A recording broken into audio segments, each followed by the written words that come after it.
Chamber సెక్రటరీగా నేను సాధించిన అతి ముఖ్యమైన విషయం గురించి ఈరోజు చర్చిద్దాం. ఏమిటంటే అది మహాలక్ష్మి మార్కెట్. రాజమండ్రి చరిత్రలో కొరకరాని కొయ్యగా మహాలక్ష్మి మార్కెట్ తయారైందని అందరికీ తెలుసు. 330 మంది జీవితాల్ని అది కొంచెం చిన్నాభిన్నం చేస్తున్నది. ఆ పరిస్థితుల్లో మహాలక్ష్మి మార్కెట్ విషయాన్ని పూర్తిగా సద్దుమణిగేలాగా ఆ నిర్మాణం మళ్ళా కొనసాగేలాగా మేము ప్రయత్నిస్తున్నాం. ఆ విషయంగా ఇప్పటికీ ఒక 20 సమావేశాలు ఏర్పాటు చేసాం ఇరు వర్గాలకి. అలాగే ఛాంబర్ ఆ విషయాన్ని టేకప్ చేసి ఆ మార్కెట్ నిర్మాణాన్ని కొనసాగించేలాగా ఒక నిర్మాణ కమిటీని వేసాం. ఛాంబర్ టేకప్ చేసింది ఆ విషయాన్ని. నిర్మాణ కమిటీ వేసి ఆ నిర్మాణ కమిటీ వారిని అహర్నిశలు హెచ్చరిస్తూ ఆ నిర్మాణం కొనసాగేలాగా చేసాం. వచ్చే వారం రోజుల్లో అందులో అండర్ గ్రౌండ్ డ్రైనేజీ మొదలు పెడుతున్నారు.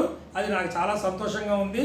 డెఫినెట్గా రాజమండ్రి మార్కెట్ని డైవర్సిఫికేషన్ చేసే విధంగా ఏ రకమైన లారీలు మెయిన్ రోడ్డు మీదకి రాకుండా, ట్రాఫిక్ సమస్యలు సృష్టించకుండా, ఊరికి కొంచెం దూరంలో అటువంటి పెద్ద మార్కెట్ ఒకటి వస్తే చాలా మంచిది. ఊరికి వ్యాపారం డెవలప్ అవుతుంది, ఊరు పెద్దదవుతుంది, అన్ని రకాలుగా బాగుంటుందనే ఉద్దేశంతో దానికి నేను మా ప్రెసిడెంట్ గారు లక్ష్మీనారాయణ గారు కలిసి దానికి చాలా మద్దతు ఇచ్చాము. వారు మా మద్దతుకు సంతోషించి వారు ఈ ధైర్యం తెచ్చుకుని ఆ వ్యవహారానికి ఎదరికి తీసుకెళ్తున్నారు.